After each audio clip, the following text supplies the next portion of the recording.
Boa noite, pessoal. Uma satisfação muito grande estar aqui na cidade de Ouro Preto para fazer o lançamento oficial do meu livro Cinema com Passaporte. Primeiramente, eu quero agradecer ao Museu da Inconfidência pelo seu apoio institucional, também o Cine Vila Rica pelo seu apoio institucional e o PROEX da Universidade Federal de Ouro Preto pelo apoio institucional. Quero também agradecer aos veículos de comunicação que ajudaram na divulgação e na promoção deste evento, como TV UFOP, Jornal Panfletos, Agência Primaz, Jornal O Espeto, Território News e Jornal Gerais, Rádio Itatiaia, site da Rádio Itatiaia, Revista Conhece-te e também agradecer o apoio do agente literário pelo trabalho de bastidores muito bem feito. Correrei o enorme risco aqui de ser ingrato ao agradecer a tantas pessoas que tornaram este evento possível, que cederam este espaço maravilhoso do anexo do Museu da Inconfidência, neste prédio tão histórico para o Brasil, na questão de museus. Volto aqui profissionalmente, sendo que tive uma apresentação aqui no ano de 2005, portanto há 20 anos, e volto aqui com uma alegria imensa por fazer o lançamento oficial de Cinema com Passaporte na cidade de Ouro Preto. Primeiramente, eu quero aqui contar alguns bastidores da elaboração deste livro. E neste tempo de inteligência artificial, e eu tenho aqui na plateia artistas, jornalistas, filósofos, poetas, rememorar a vocês coisas muito significativas para mim do processo criativo, que é papel e caneta. E eu não sei porquê, eu não joguei os rascunhos fora. A gênese deste livro Cinema com Passaporte está aqui nessas garatujas minhas, e eu, muito pão duro para não gastar papel, utilizei um verso de um calendário, e aqui foi a gênese dentre 400 textos que eu tinha para produzir no meu baú. Imaginar qual a temática que eu iria tratar, e numa intuição acabou sendo o cinema, com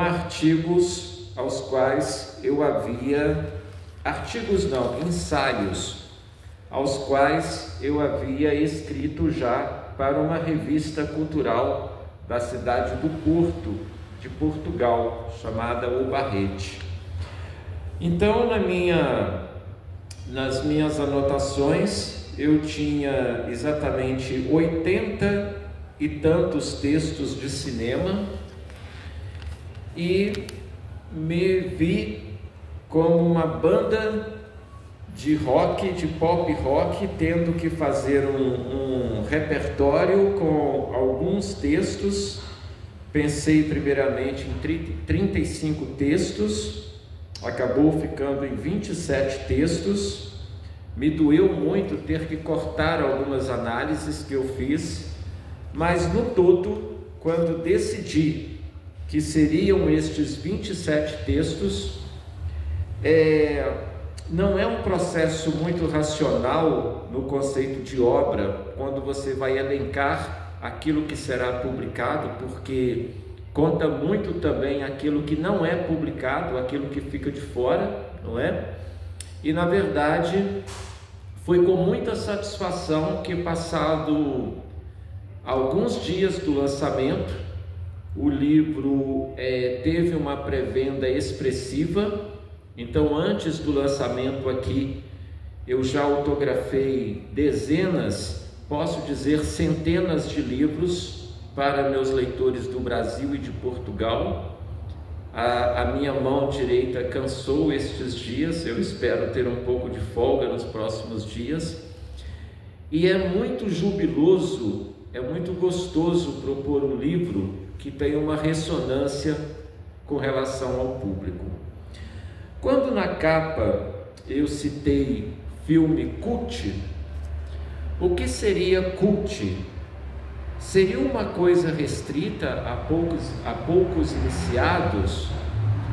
Não, mas seriam aqueles filmes mais profundos e uma obra que causa um impacto a partir do momento em que a gente assiste, como está ocorrendo aqui agora neste bate-papo e neste encontro maravilhoso que estamos tendo. Por quê? Quantas vezes nós saímos de um encontro, de um bate-papo, com uma frase, uma linha de pensamento, uma reflexão que nos acompanha durante toda a vida. E no todo deste livro, hoje, com um distanciamento ainda muito curto, talvez daqui a 20 anos eu vá ter uma ideia do que este livro representa para mim e o que vai representar para os leitores, mas tendo uma primeira impressão, eu vejo que ele é um livro muito propício para a época atual. Por quê? Através de filmes, e que seriam também através de livros, eu pude perceber o quanto a história ela tem que ser relembrada para que erros não se repitam. E aqui entra o Marcelo filósofo e não o Marcelo ideólogo, para perceber que estamos vivendo tempos difíceis. Quando nós, por exemplo, aqui na América Latina, na nossa América Latina, nós percebemos ainda alguns retrocessos com relação ao processo democrático, e aí vem bem a calhar os dois filmes primeiramente analisados no livro, que é Uma Noite de 12 Anos, que tem o Pepe Mujica, e lá a História Oficial, o filme argentino, e por que não dizer também o Machuca, o chileno,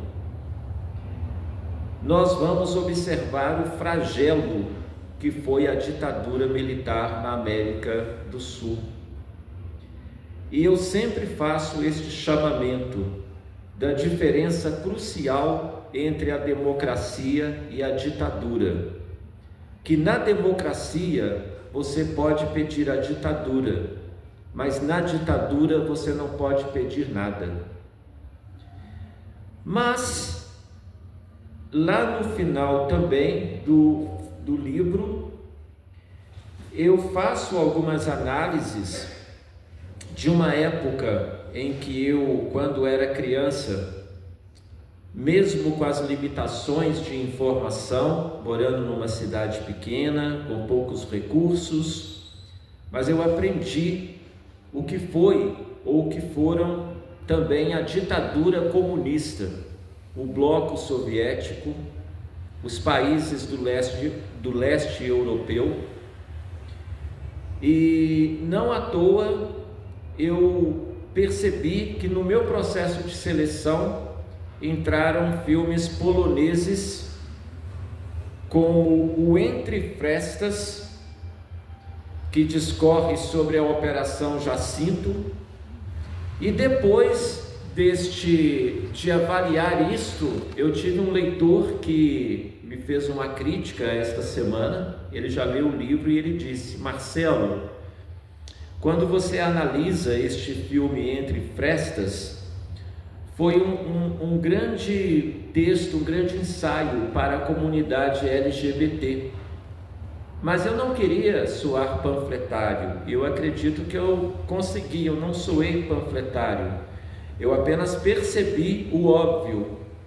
Como o Estado totalitário, seja ele de direita, seja ele de esquerda, ele quer esmagar o indivíduo, ele quer esmagar a criatividade, ele quer esmagar as liberdades individuais, ele quer esmagar as opções sexuais, ele quer se apossar do seu corpo, da sua mente, ele quer que você não seja um indivíduo, que você seja uma massa de manobra para você obedecer, para você ser um soldadinho de chumbo. Depois dessa temática, digamos assim, política, mas de alto nível, com críticas pontuais, eu percebi que no todo do livro eu fiz,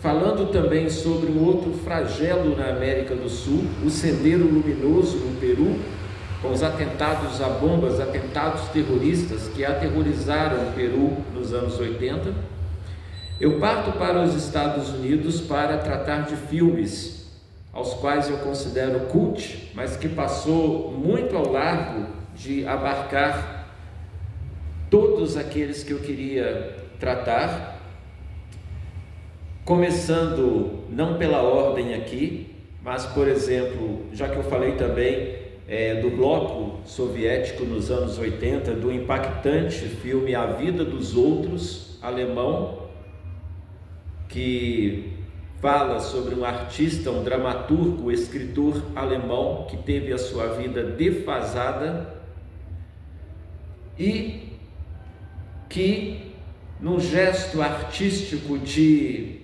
profunda ironia e profundo senso de humor, dedicou ao espião que espiou toda a vida dele a dedicatória do livro que ele publicou, A Vida dos Outros. Até as transas do casal eram vasculhadas, e Esta Vida dos Outros é um filme realmente muito impactante, e o quanto nós estamos prestes, às vezes, a alguns desarrazoados querendo uma volta de uma ditadura, seja ela de direita, de esquerda, de centro, de baixo, de cima, enfim.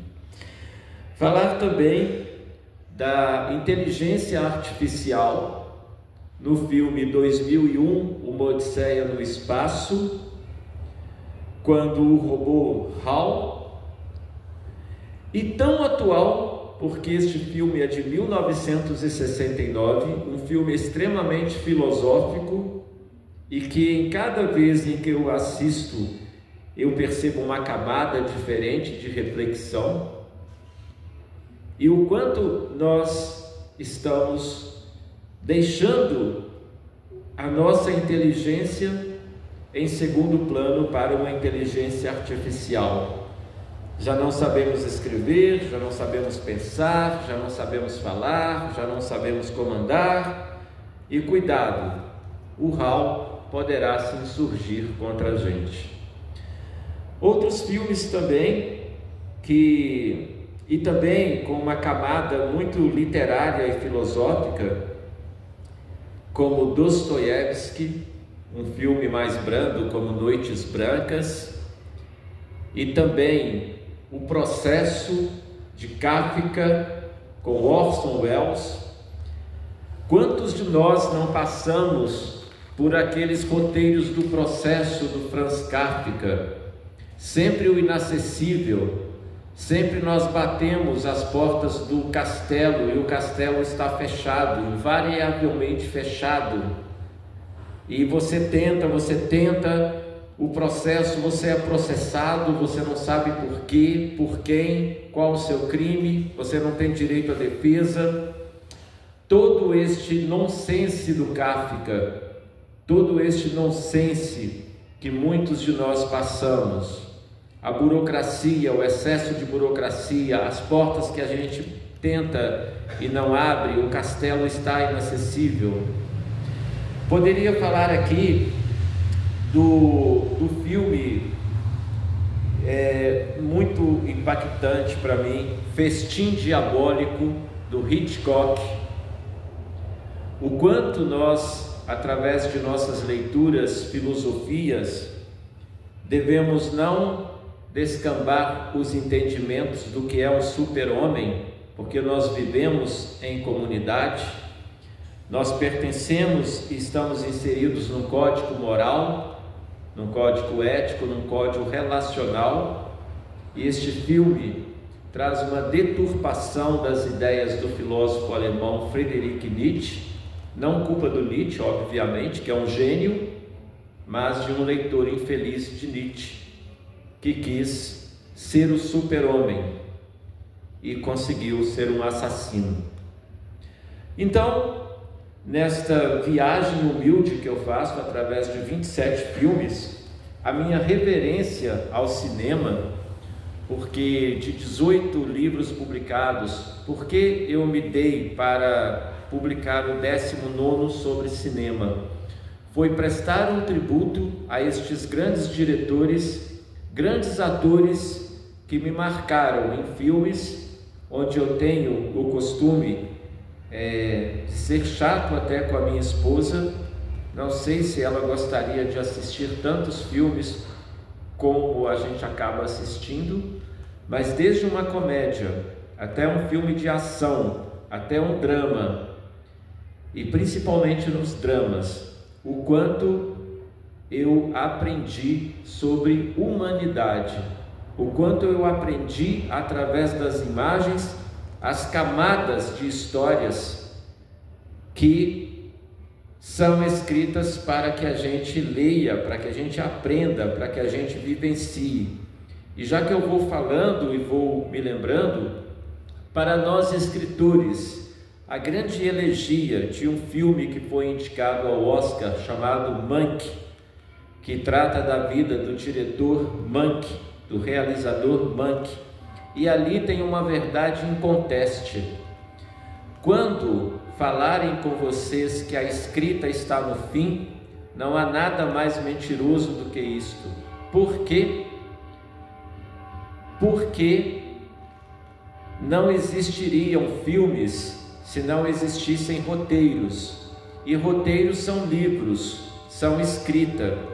Então, eu sempre falo, quando a gente entende que cinema é apenas o desfile pelo tapete vermelho para olharmos os vestidos das atrizes e os black ties dos atores, ou as piadas do apresentador, a gente está esquecendo do básico. Livros viram roteiros e roteiros são filmes.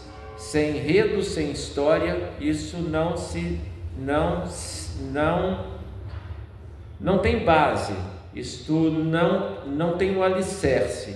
Então, para nós escritores aqui presentes, a verdade inconteste de que em cada encontro, de que em cada história contada, seja num conto, porque foi assim, por exemplo, no conto do Ernest Hemingway, As Neves de Kilimanjaro, que é um conto, e o filme de mais de 2 horas não deu conta de inserir o conto, porque o conto é brilhante, de um escritor brilhante como o Ernest Hemingway, também tratado no meu livro.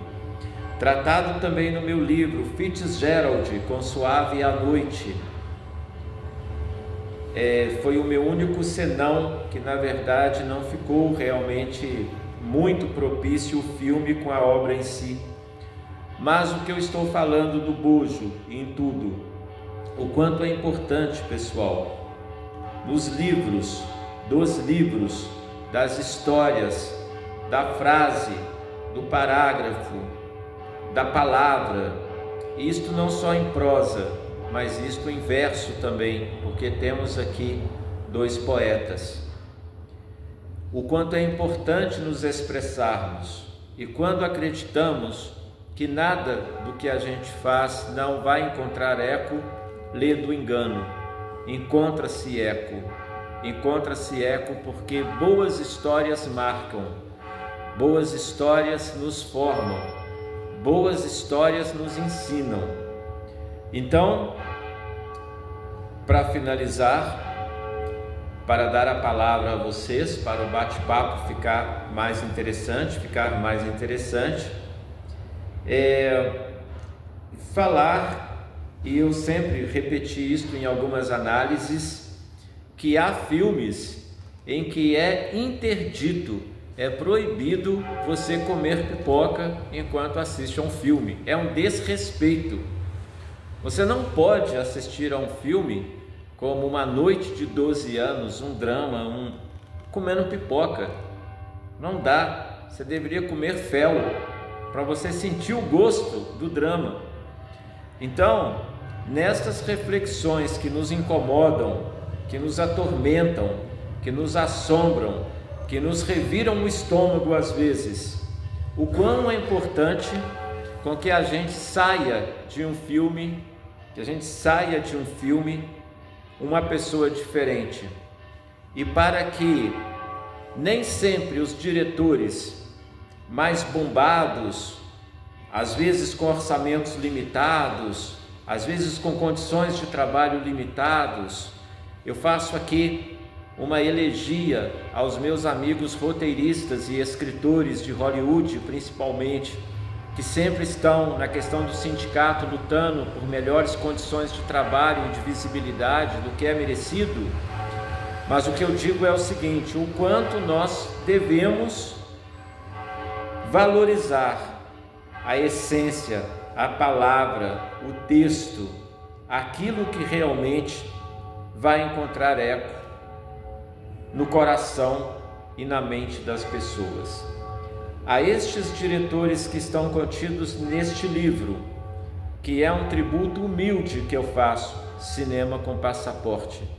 É uma tentativa, um convite a vocês viajarem pelas páginas do livro, para que tenham como uma dica, como uma reflexão, quem sabe uma dica para assistirem ao filme em si, ou se assistirem, ou se já assistiram, para tecerem uma crítica diferente ou complementar ou totalmente contrária àquilo que eu penso, porque eu não quero ser ditador a ponto de dizer que a minha versão ela é única e oficial, não é? Vozes, quanto mais vozes e multiplicidade de vozes e discursos, isso só faz crescer o todo, só faz crescer o nosso aprendizado. E quero agradecer mais uma vez a presença de todos neste primeiro a parte. Finalizo a minha parte esperando ouvi-los e agradecê-los mais uma vez pela presença neste dia maravilhoso. Muito obrigado por tudo.